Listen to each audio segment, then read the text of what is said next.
So following on from that thought, you know, the fact that 85% of the people in the world don't see any opportunity, have no idea about, you know, personal life, their finances.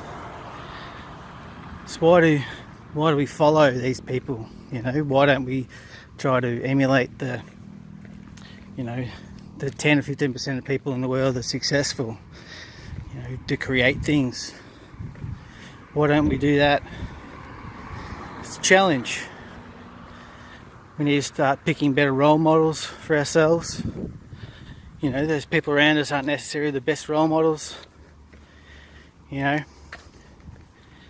why are you broke? Yeah. If a bill come in tomorrow, big bill, $1,000, can you pay it?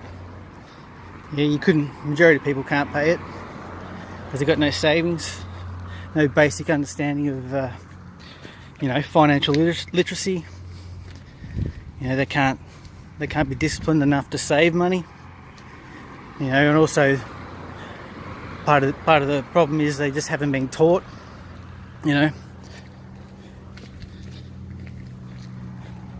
haven't been taught the discipline and the system. You know, from my point of view, you know, making and having money isn't actually that hard. It's just having a system and sticking to the system, having discipline. You know, so I think the first thing most people should do is stop emulating their mother, their father, their brother, you know, the neighbour next door. Do a bit of research. Look for some good people to emulate, some people that know about money, know about living a good life, and have a go at emulating them, you know. Create your own life, not relive somebody else's life. You know, the 85% of people live the same life, same broke life, same poor life over and over again. There's so much opportunity in the world.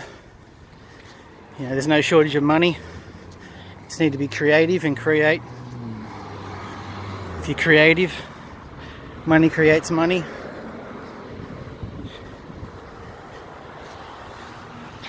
So, you know, get out there and find some better role models for yourself. Start educating yourself a little bit. Hopefully I can help with those things as well, you know. So, anyway, ciao.